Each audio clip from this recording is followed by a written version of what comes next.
Every year, on the eve of the 19th of May, the air at Blickling Hall, Norwich, goes ice cold.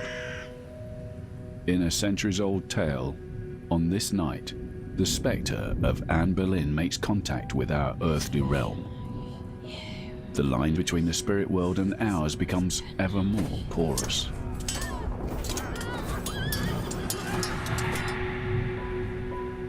The story goes that as the night falls on the anniversary of the ill-fated Queen's death, you can spot her ghost riding up to Blickling Hall in a coach driven by a headless horseman.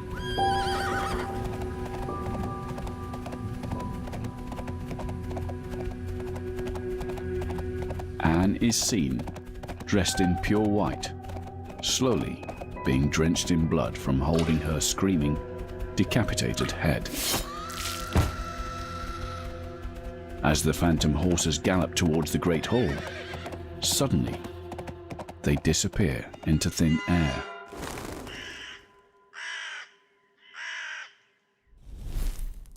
This gruesome story is one of many that have persisted since the execution of the Tudor Queen.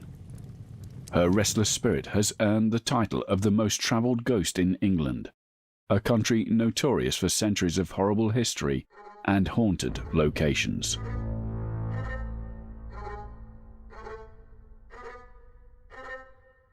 Blickling Hall, where Anne is believed to have been born, is just one of many significant sites that have become paranormal hotspots, even close to 500 years on. The Tudor era, under the tyrant King Henry VIII's reign, is remembered as a time of intense upheaval and emotion. The walls of the various palaces, castles, and stately homes witnessed reformation, execution, miscarriages, anger, and betrayal. The sites of this era and the subjects that lived through it are known to be highly active in the afterlife.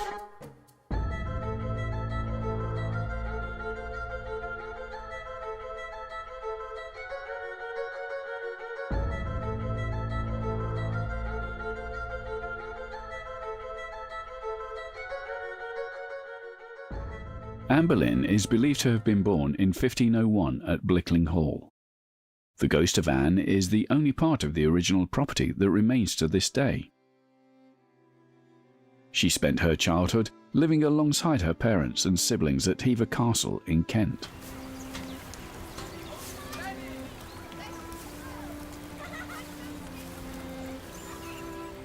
Her father, Sir Thomas Boleyn, was a minor courtier who gained favour and esteem in the court of King Henry VII, and when Henry VIII ascended to the throne, he was created a Knight of the Bath.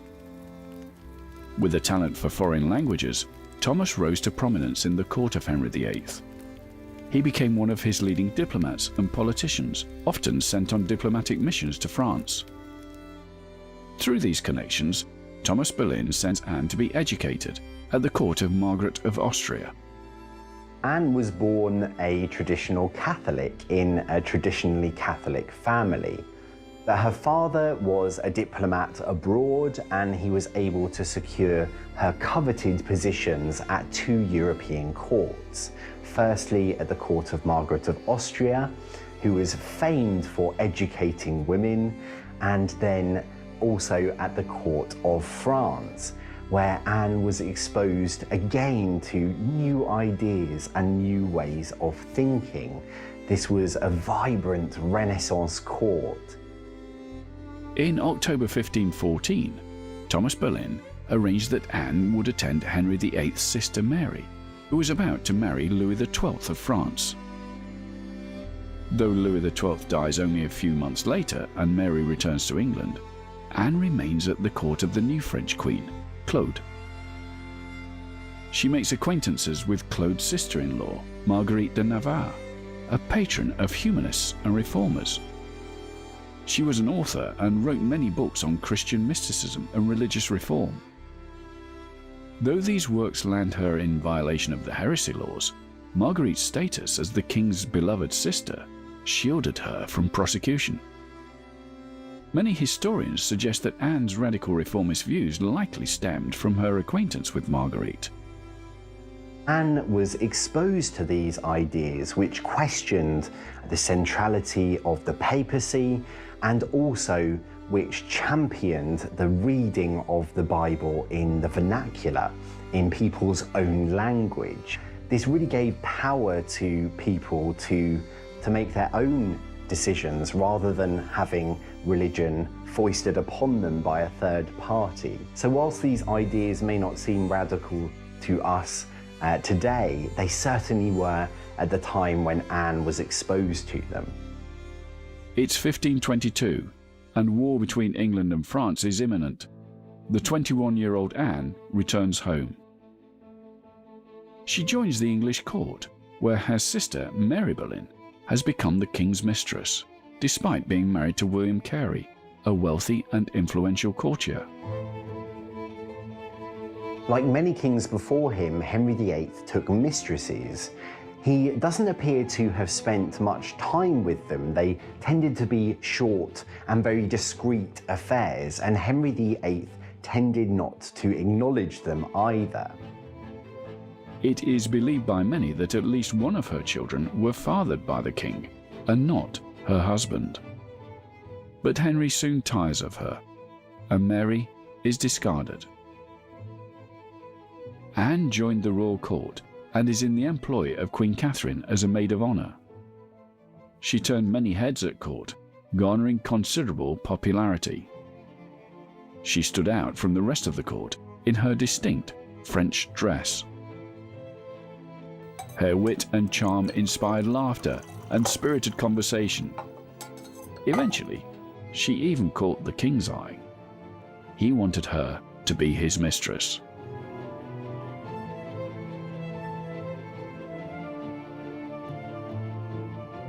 Though it is said that Mary was the more beautiful sister, Anne was the more ambitious and intelligent. She knew that Henry wanted her.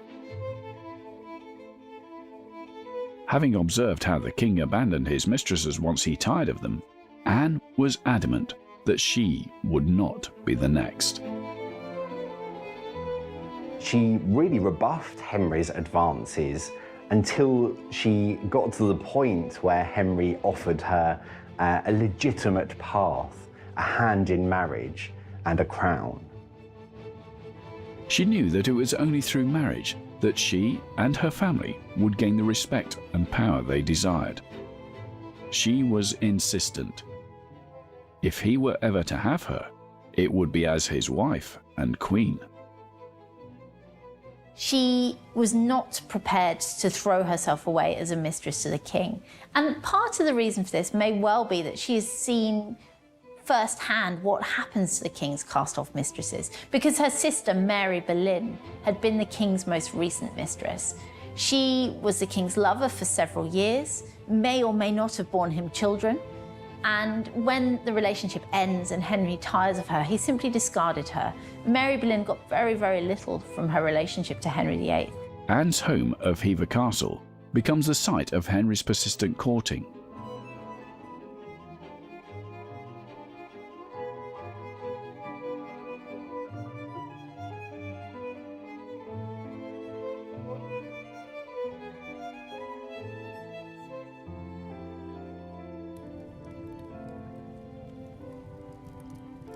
Anne receives countless letters from the king, who famously loathes writing, telling of his love for her.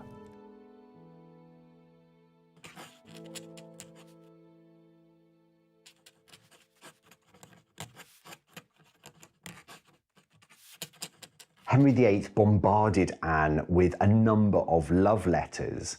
Unfortunately, none of Anne's replies survive, so we can only read from Henry's letters what those replies may have been, or certainly what Henry interpreted them to have been. We know that Anne at times doesn't reply to Henry's letters, and he writes afterwards to admonish her for not replying. And if I'm honest, these are the works of a lovesick schoolboy. He talks about his enduring love for her. He sends her the dead bodies of deer that he has hunted for her in the hope that when she eats the flesh, she will be reminded of him. Henry VIII visited the Boleyns at Hever Castle on many occasions. The courting between the two seemed genuine. We know for certain by 1526 that Henry VIII was falling head over heels in love for Anne Boleyn.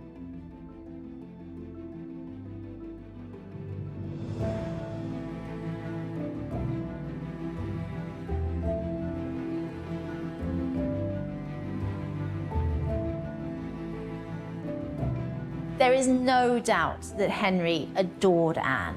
He loved her deeply. In his letters, he talks about being struck by the dart of love.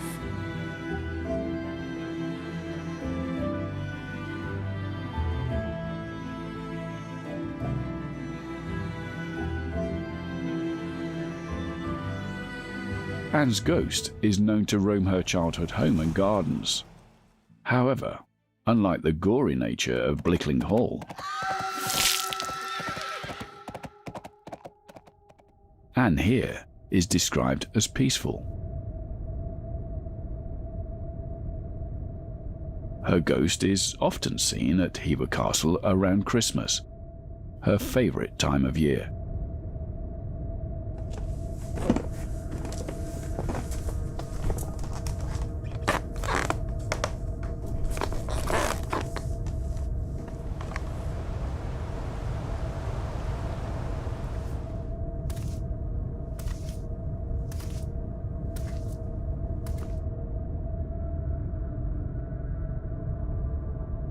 She is believed to manifest under a great oak tree, where she and Henry courted.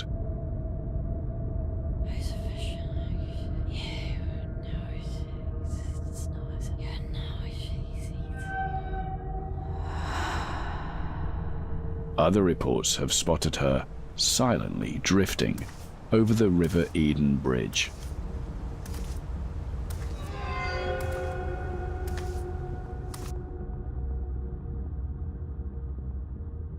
Hever Castle was the ground of happier times of Anne's life. We are still looking at the Henry VIII who is young and good looking. He's in his 30s. He's still in his prime. He's only starting to gain weight. Still a real catch. So it's easy to see how Anne could fall in love with a man like Henry VIII. Henry had become hell-bent on marrying Anne, but he is still married to Catherine of Aragon. Henry knows that to marry Anne and sire a legitimate son by her, he must secure the annulment of his first marriage. As gossip of an annulment tore through the rest of Europe, they all found fault in Henry's new infatuation. She was criticised and condemned as the courts of England and Europe were still impressed by the faithful and pious Queen Catherine. Knowing that openly flaunting his love for Anne for all to see at court could influence the Pope's decision, Henry and Anne dine privately together, and he gifts her the finest dresses and most expensive jewels.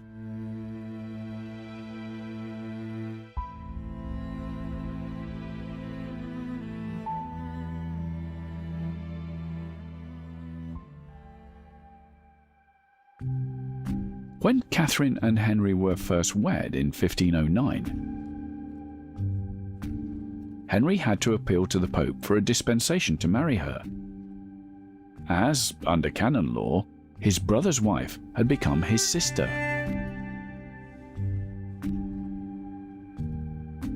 The Pope granted this first dispensation, and the couple had been wed. But in the late 1520s, for the second time pertaining to his relationship with Catherine of Aragon, the king has to seek a dispensation from the Pope. The only real way that Henry was going to be able to marry Anne was if the Pope would annul his marriage to Catherine of Aragon. And Anne and Henry knew that the best mechanism for achieving that end would be through the king's minister, Thomas Wolsey. At Henry's behest, Cardinal Wolsey travels to Rome, where he petitions Pope Clement to grant the annulment of the king's marriage to the Queen, on the grounds that it was, and always had been, illegitimate.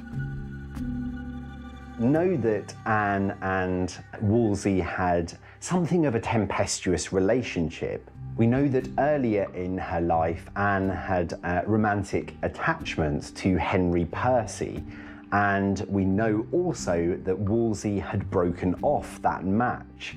And I think Anne retained something of a resentment towards Henry's minister.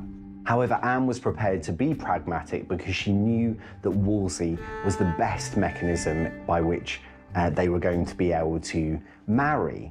Henry wanted to annul his marriage to Catherine of Aragon on the basis that she had been his brother's wife. So they're related to within the first degree of affinity. They are, as far as the church is concerned, brother and sister. And his argument is that you cannot dispense such a marriage. This will become known as the King's Great Matter.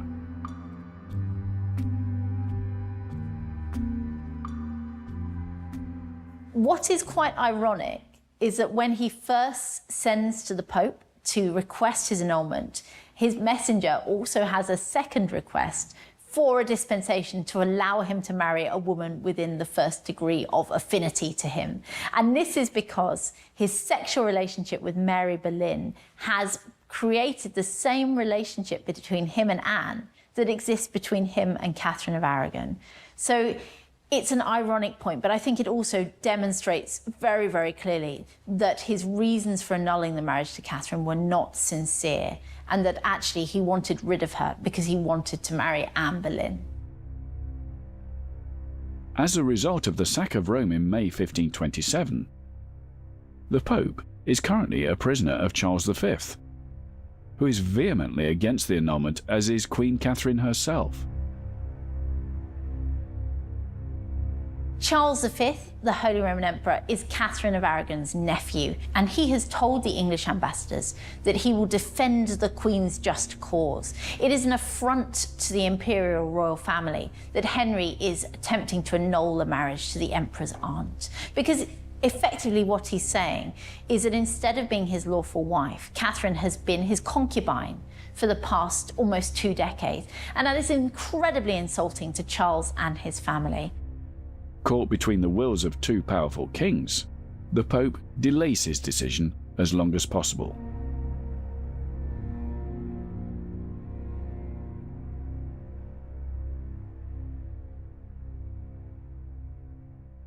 Wolsey returns to England without the Pope's annulment. Wolsey ultimately fails to secure an annulment for Henry from his marriage to Catherine of Aragon, and this leads to his dramatic fall. Henry is furious, and Anne's rage is equally palpable, frustrated with waiting following a papal edict in 1530 in which the Pope orders Henry to leave her. To placate her, the king vows to move against Wolsey, and he makes her Marquess of Pembrokeshire. And her elevation to peerage in 1532 means that she now, in her own right, held wealth and lands. Enraged by Wolsey's failure to secure the annulment, Henry turns to more drastic measures. Wolsey is arrested and charged with treason, though on his journey to London for his trial, he dies. Had he survived the journey, he would likely have been executed.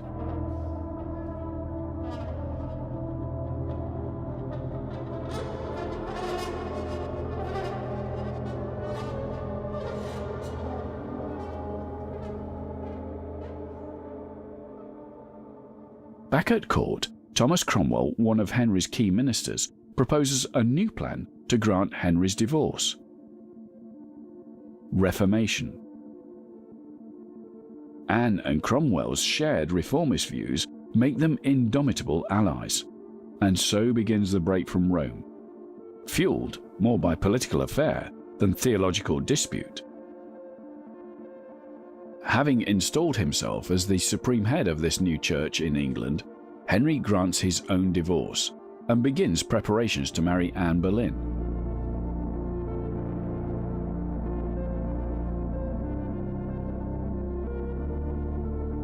Thomas Cromwell is appointed Vicar General and later Chancellor, and will be instrumental in the coming turmoil of the Henrician Reformation.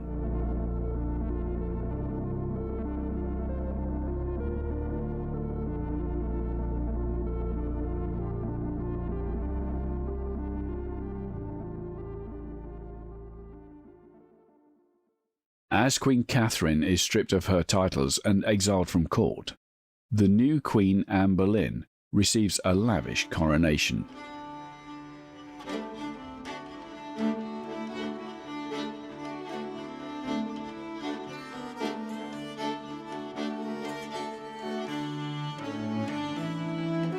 Now that Henry and Anne were married, Henry intended to present Anne to his country as his legitimate second queen.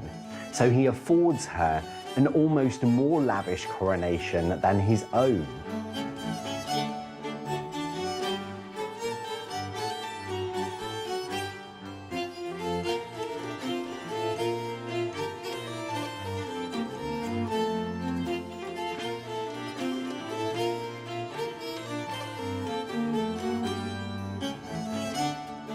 Anne is crowned with St. Edward's crown, which is traditionally only used for the coronation of a sovereign, and not a queen consort. Her court would be of stark contrast to that of Catherine's, as she spends ostentatious amounts of money on gowns, jewels, and furniture, and renovates many royal residences to suit her tastes.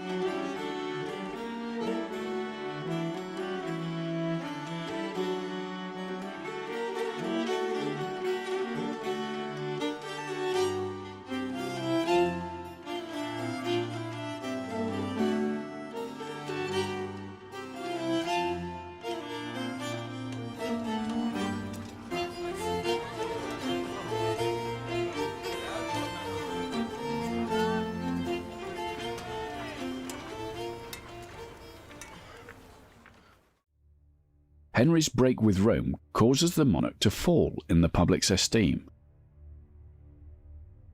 and Anne is blamed for her husband's tyranny and for having made him a heretic. She was often called the king's whore and was generally unpopular. This was accelerated throughout her short reign.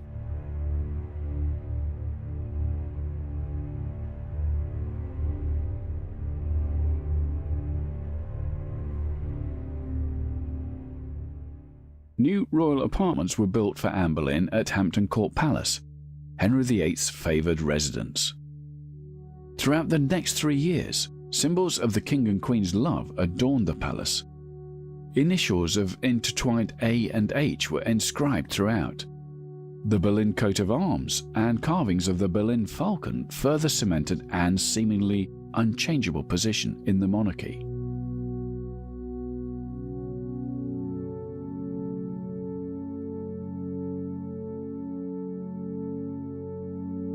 A few short months after their wedding, Anne is pregnant. Court astrologers and royal physicians were convinced that Anne would give birth to a prince. Henry certainly was expecting a son. We know that, in fact, because he prepares the birth announcements for the birth of a prince. Henry had moved heaven and earth to marry Anne Boleyn, and the price for crowning her was the delivery of the much longed for male heir that Henry so desired. However, in 1533, Anne gave birth to a daughter, Elizabeth. Elizabeth was born at Greenwich Palace in September 1533.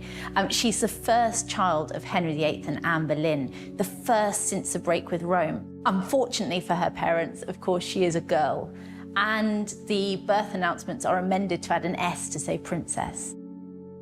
Although Henry was disappointed at first, the delivery of a healthy girl is celebrated as a good sign for the conception of future sons. Elizabeth's birth was disappointing. He really did want to have a son, but he knew that both he and Anne were young enough to have more children, and Anne does quickly become pregnant again the following year. Henry and Anne would continue to try for sons after the birth of Elizabeth. However, Anne's pregnancies would result in stillbirths or miscarriages.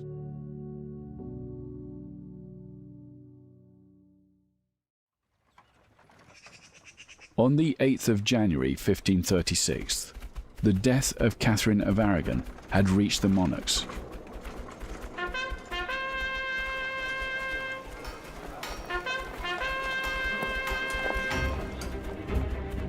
The news instilled an urgency in Anne, who, pregnant again, realized the threat to her position if she did not give birth to a son. The death of Catherine meant that Henry would be free to marry again without any fear or illegality. The same day as Catherine's funeral, Anne Boleyn would miscarry the son she had been bearing.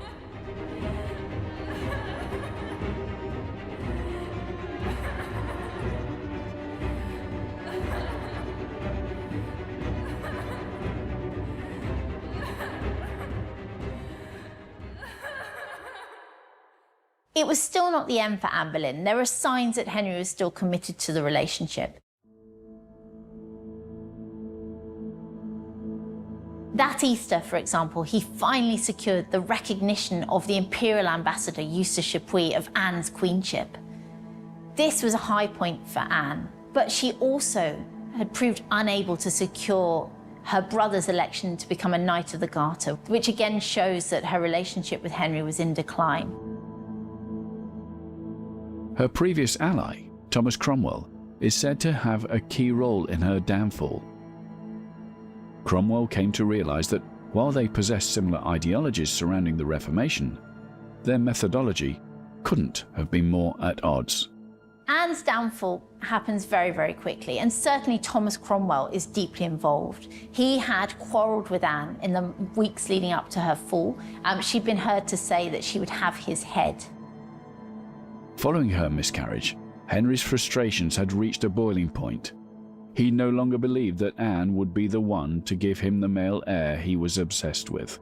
Henry told Anne that he could see that he would have no more boys by her, which was particularly ominous. Henry, by this stage, was involved with Anne's lady-in-waiting, Jane Seymour, who had herself declared that she would not become the king's mistress. He seems to have promised to marry Jane before Anne's downfall.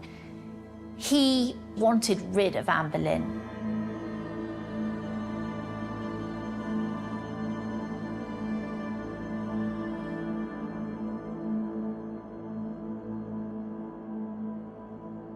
Cromwell retreated from court, and upon hearing that the king wanted out of the marriage, he returned and fired directly at Anne's head.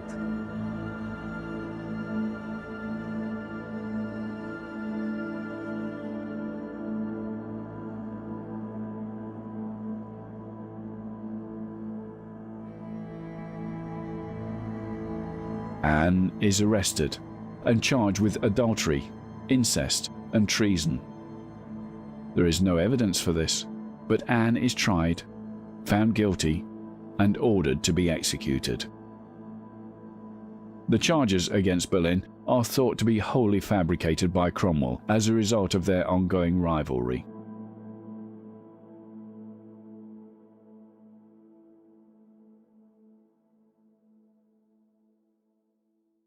In truth, there was absolutely no foundation for any of the charges held against Anne. The simple fact of the matter is that Henry wanted out, and he knew that Anne would not go quietly. Henry had moved his attention onto his soon-to-be next wife, Jane Seymour. He entrusted Cromwell to find a solution in order to end his marriage to Anne. Moreover, he knew that Anne wasn't protected like Catherine was by a foreign power, and therefore she was much more easily dispatched than Catherine.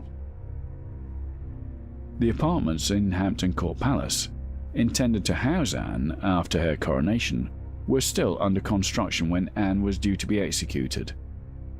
She would be held at Hampton Court while awaiting her execution.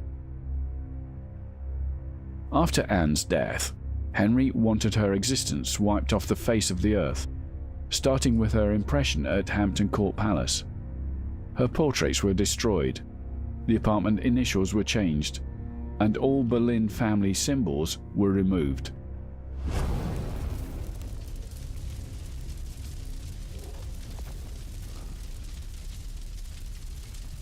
Although this was an attempt to banish Anne to the forgotten tides of history, Anne Boleyn's ghost supposedly spends many hours walking the corridors of Hampton Court, perhaps yearning to prove her longevity as once Queen of England.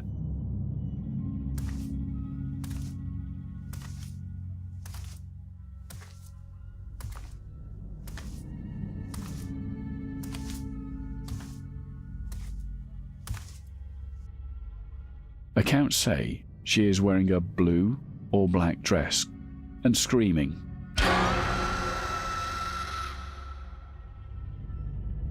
Sometimes, once more, she is seen carrying her own severed head. From Hampton Court Palace, Anne would travel to the notorious Tower of London, where she would meet her brutal demise.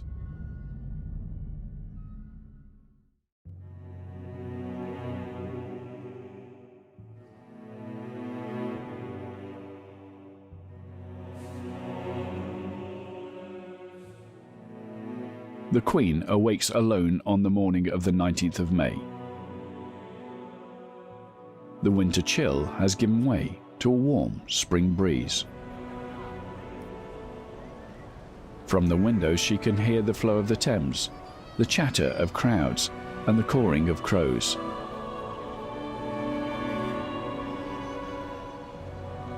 She writes a final letter to her husband, who signed her execution note. She writes, "If ever I found favour in your sight, if ever the name of Anne Boleyn hath been pleasing in your ears, then let me obtain this request, and I will so leave to trouble your grace any further, with mine earnest prayers to the Trinity to have your grace in his good keeping, and to direct you in all your actions. From my doleful prison in the Tower, your most loyal and ever faithful wife, Anne Boleyn."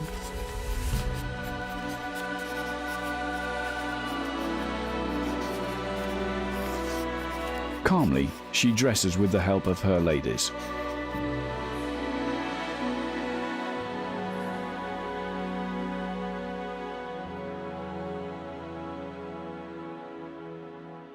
She leaves her room, winding down the stone staircase.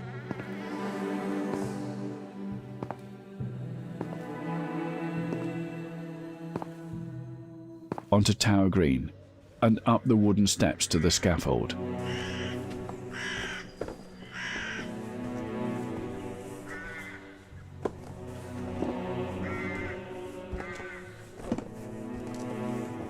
She addressed the people briefly and calmly. "I am come hither to die, for according to the law, and by the law I am judged to die, and therefore I will speak nothing against it.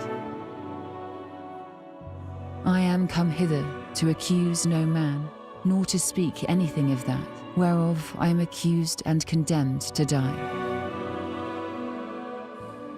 But I pray God save the king, and send him long to reign over you, for a gentler nor a more merciful prince was there never. And to me he was ever a good, a gentle and sovereign lord, and if any persons will meddle of my cause, I require them to judge the best. And thus I take my leave of the world and of you all, and I heartily desire you all to pray for me. O Lord, have mercy on me. To God I commend my soul."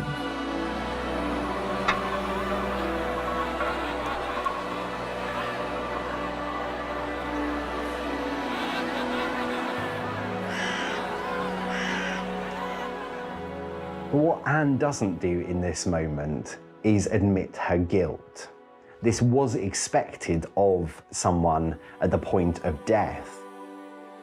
But Anne defiantly stated that while she recognised that she had been found guilty according to the law, she would speak nothing against it. Anne then was undressed by her attendants. She had her furs removed from her shoulders. She paid the executioner the sum of £23, 6 shillings and 8 pence, which was roughly 2 years' wages for a skilled labourer.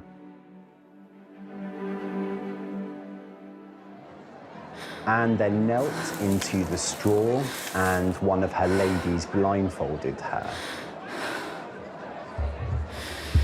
And she prayed, "To God I commend my soul, Lord Jesus, commend my soul."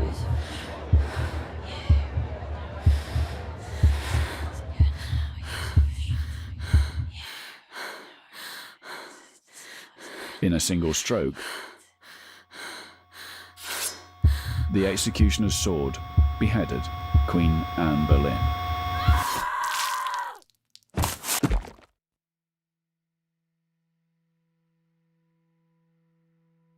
Her decapitated head thumped onto the straw as her blood began to stain the scaffold. A cannon fires at the moment of Anne's death, ordered by Henry as a signal that the task was complete.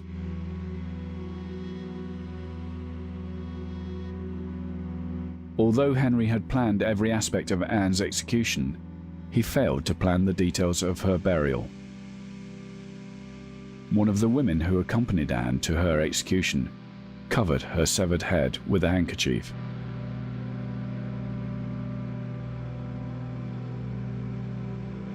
It is thought that Sir William Kingston, Constable of the Tower, made the decision to use a bowstave box as Anne's makeshift coffin. The box was narrow and shallow, with legend going that Anne was buried with her head cradled under her arm. Anne Boleyn first stayed in a royal apartment in the Tower of London before her coronation. She returned 3 years later, but this time she came by boat through the Traitor's Gate on the Thames.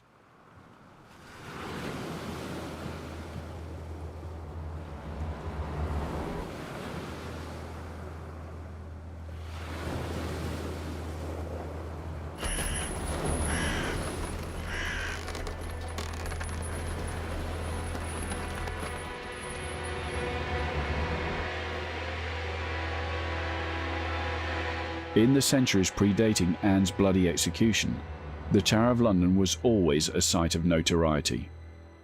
Built by William the Conqueror as a symbol of dominance over his new subjects, the structure has served a wide range of purposes. This included as a palace, royal mint, and arsenal, to name a few. However, it was during the Tudor age that the Tower of London became the most notorious state prison and execution site in the country.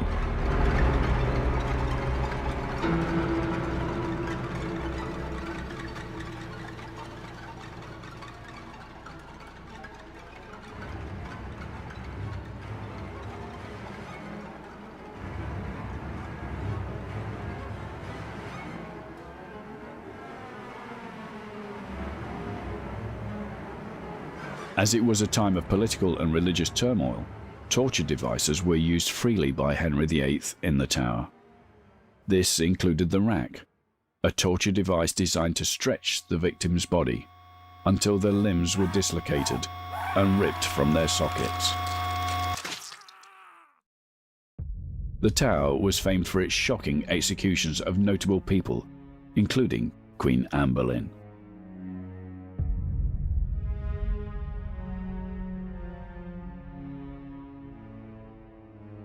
Because of the Tower's violent history, many ghosts and spirits are said to roam within its halls.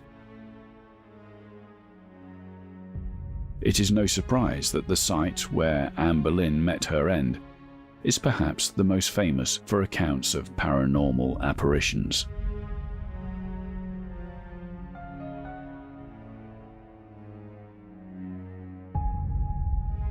Anne is usually spotted carrying her head under her arm.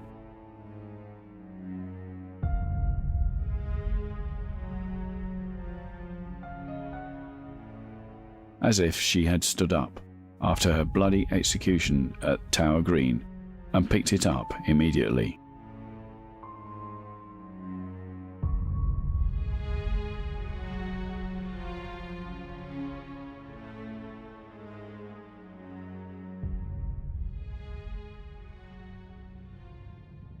In 1864, Captain J.D. Dundas of the 60th Rifles Regiment was billeted in the Tower of London.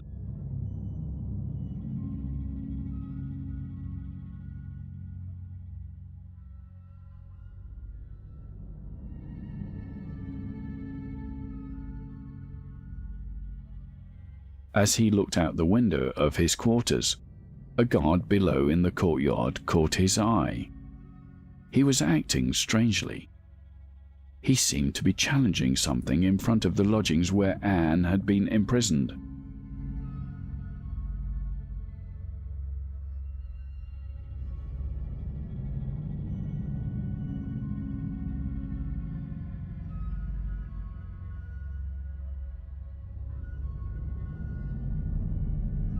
Dundas described this as a whitish, female figure sliding towards the soldier.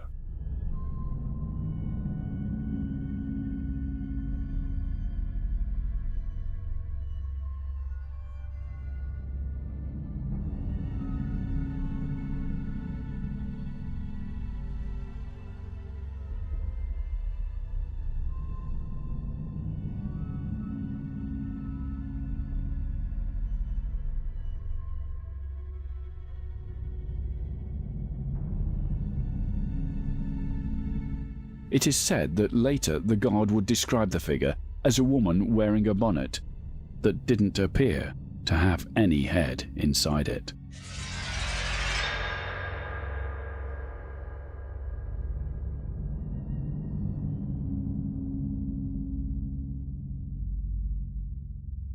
Puzzled by this interaction, Dundas carried on watching.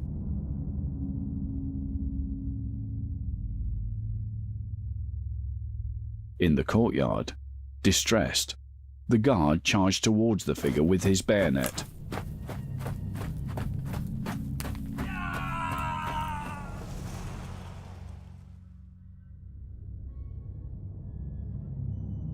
The blade and soldier moved through the apparition as if it were made of vapor. In a state of fear, the guard fainted. At the court-martial, Captain J.D. Dundas's testimony and corroboration of what he saw that night saved the guard from a lengthy prison sentence for fainting on the job.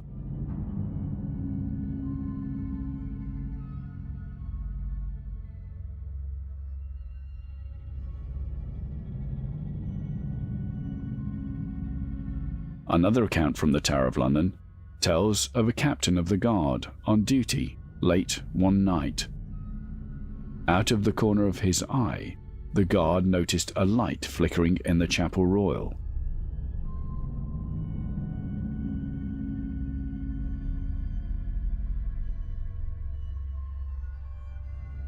Remembering the chapel was locked, the guard ventured to investigate.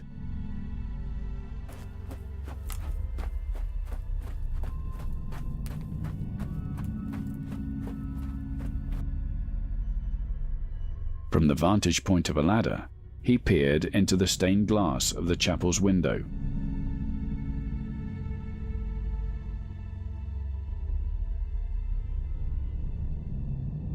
What he saw was a fantastical scene unfolding.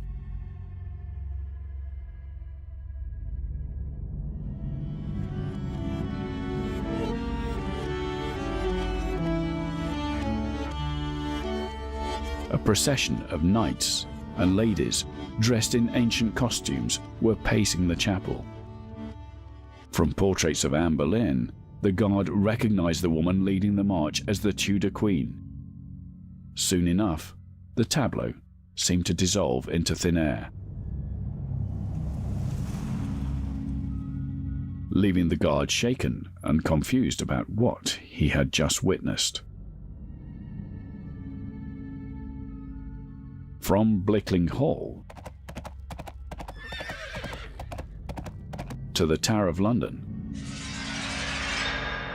Anne Boleyn is known as England's most prolific paranormal entity. The nature of her traumatic death has perhaps led her spirit to remain on Earth, haunting the past locations of her life to this day.